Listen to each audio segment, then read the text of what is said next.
సింగరేణి అధికారుల ఆందోళన మూడో రోజుకు చేరుకుంది. తమ సమస్యలు పరిష్కరించాలని డిమాండ్ చేస్తూ అధికారులు చేపట్టిన దీక్ష కొనసాగుతోంది. ప్రధానంగా పీఆర్పీ అమలు చేయాలని డిమాండ్ వారు ముందుకు తీసుకొచ్చారు. తమ సమస్యలను ప్రభుత్వం సింగరేణి యాజమాన్యం వెంటనే పరిష్కరించకపోతే ఆందోళనను మరింత తీవ్రతరం చేస్తామని అధికారులు హెచ్చరిస్తున్నారు. ఈ దీక్ష కారణంగా సంస్థలో ఉద్రిక్తత వాతావరణం నెలకొంది. సింగరేణి అధికారుల దీక్షకు సంబంధించిన మరింత సమాచారం మా ప్రతినిధి అరుణ్ కుమార్ అందిస్తారు. తమ న్యాయమైన డిమాండ్ని పరిష్కరించాలని డిమాండ్ చేసి కూడా సింగరేణి వ్యాప్తంగా కూడా ఆ సింగరేణి అధికారులు అయితే ఆందోళన బాట పట్టారు. ఏదైతే ఏరియా జీఎం కార్యాలయాల ముందు కూడా నిరాహార దీక్షలు చేపట్టి కూడా నిరసన వ్యక్తం చేస్తున్నారు. ఇక దీనికి సంబంధించి మనం మందమారి జీఎం కార్యాలయం వద్ద ఉన్నాం. ఇక్కడ సింగరేణి అధికారులు అయితే దీక్ష కొనసాగిస్తున్నారు. ఇప్పటికి కూడా దీక్ష మూడో రోజుకు చేరుకున్నది. ఇక దీనికి సంబంధించి మనతో మాట్లాడడానికి అధికారులు నిజంగా వాళ్ళ డిమాండ్స్ ఏందన్న విషయం తెలుసుకునే ప్రయత్నం చేద్దాం. చెప్పండి సార్, ఏది ఇప్పటివరకు అయితే మీరు మూడు రోజుల నుంచి దీక్ష చేపట్టారు. అసలు ఇటు ప్రభుత్వం కావచ్చు, యజమాన్యం కావచ్చు ఏం స్పందిస్తలేదు. ఏంది ప్రధానంగా మీ డిమాండ్స్ ఏంది? సింగరేణి కాలరీస్ కంపెనీలో 2400 మంది అధికారులు ఉన్న ఈ కంపెనీలో ఈరోజు కంపెనీ వ్యాప్తంగా అన్ని ఏరియాలో 11 ఏరియాలలో ఉన్న అందరు అధికారులు ఆయా ఏరియాలో వద్ద జిఎం ఆఫీసుల వద్ద నిరసన కార్యక్రమాలు చేస్తున్నాము. ఈ నిరసన కార్యక్రమాలు మా ప్రధాన డిమాండ్లు వచ్చేసి మేము ఇది 2 దఫాలు చేశాము. ఇంతకుముందు కూడా ఒక 6 నెలల క్రితం మేము చేసినప్పుడు ఏదైతే బ్లాక్ బ్యాడ్జెస్ చేసేసి తర్వాత నిరాహార దీక్ష కూడా అప్పుడు ప్లాన్ చేశాము.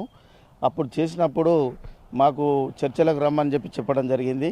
అప్పుడు పీఆర్పీ అన్నది ప్రధాన అంశము, తర్వాత ఫ్రీ ఎలక్ట్రిసిటీ బిల్లు, తర్వాత ఫీ రియంబర్స్మెంటు, తర్వాత కంపెనీకిలో ఉన్న అధికారుల యొక్క ప్రమోషన్స్ కానీ తర్వాత ట్రాన్స్పరెన్సీ గురించి మేము ఆ రోజు డిమాండ్ చేయడం జరిగింది. ఈరోజు మేము రిలే నిరాహార దీక్ష మేము చేపడుతున్నాము.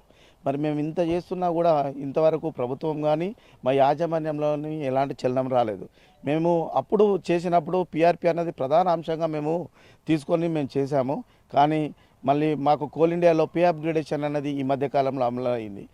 అది మాకు కోల్ ఇండియాలో ఉన్న అధికారులతో సమానంతో పాటు మాకు కూడా ఇక్కడ ఉన్న అధికారులకు పే అప్గ్రేడేషన్ అనేది రావాలి. మరి ఇప్పుడు దాని పీఆర్పీ కంటే ప్రధాన సమస్య పే అప్గ్రేడేషన్ కావడం అన్నది చాలా గమనార్హం. 2400 మంది ఉన్న అధికారులు ఉన్న సింగరేణిలో 1800 మంది దాదాపు జూనియర్ అధికారులు ఉన్నారు.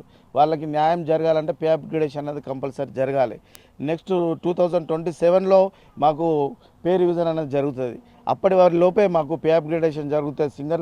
సింగరేణిలో ఉన్న అధికారులందరికీ న్యాయం జరగడానికి అవకాశం ఉన్నది. సింగరేణి అధికారులు ఎప్పుడు కూడా ఆందోళన బాట పట్టలేదు. ముఖ్యంగా కూడా సింగరేణిలో ప్రధానంగా కూడా కార్మికుల సమస్యలు ఎక్కువ ఉంటాయి. కానీ ఇలా సింగరేణి అధికారులు కూడా ఏదైతే తమ డిమాండ్ల కోసం ఏదైతే ఆందోళన చేసేటువంటి పరిస్థితి వచ్చి నిజంగా కూడా ఎటువంటి డిమాండ్లు మీరు డిమాండ్ చేస్తున్నారు, ఎటువంటి సమస్యలు ఎదుర్కొంటున్నారు?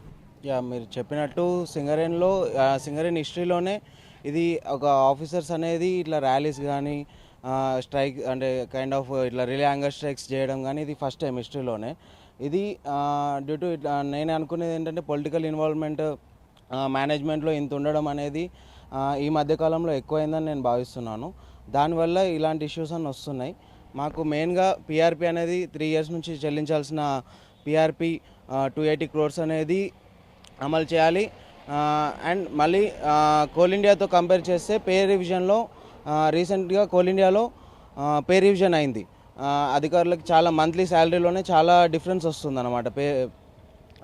పే ఎవ్రీ మంత్ పే శాలరీలో అట్లా అది సేమ్ కోల్ మైన్స్ ఇక్కడ కూడా అంటే అది కోల్ ఇండియా కూడా ఇదే ఇండస్ట్రీ, సింగరేణి కూడా సేమ్ ఇదే ఇండస్ట్రీలో ఉంది కాబట్టి పే రివిజన్ కూడా ఇక్కడ చేసి మాకు కొంచెం శాలరీ ఇంక్రీజ్ హైక్ చేస్తే బాగుంటుందని నేను అభిప్రాయపడుతున్నాను. దీనికి సంబంధించి మన దగ్గర మరొక అధికారి ఉన్నారు, మాట్లాడండి. మేడం చెప్పండి, ఏంది ప్రధానంగా ఎటువంటి ఇబ్బంది పడుతున్నారు? నిజంగా కూడా ఒకవేళ ఇట్లా ఇప్పటి వరకు కూడా 3 రోజులు గడిచిన ప్రభుత్వం స్పందిస్తలేదు, యాజమాన్యం కూడా స్పందిస్తలేదు. ఒకవేళ ప్రభుత్వం కావచ్చు యాజమాన్యం స్పందించకపోతే మీకు ఏదైతే నిరాహార దీక్షకు సంబంధించి కావచ్చు ఎటువంటి ఆందోళనలు ఉంటాయి, ప్రభుత్వం ఎటువంటి ఒత్తిడి తీసుకొస్తారు? సార్ నిజంగా చెప్పాలంటే మావి డిమాండ్స్ అనే పదం కాదు, మావి ఏంటంటే we are fighting for our rights sir.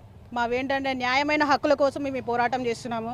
మా ప్రెసిడెంట్ గారు చెప్పినట్టు ఇంతకుముందు చాలా అందరినీ సంప్రదించాము, వాళ్ళకి రిప్రజెంటేషన్స్ ఇచ్చాము. చాలా శాంతియుతంగా మా పోరాటాన్ని మేము ముందుకు తీసుకెళ్తున్నాము. ఈరోజు కూడా 3వ రోజు రిలే హంగర్ స్ట్రైక్ అనేది.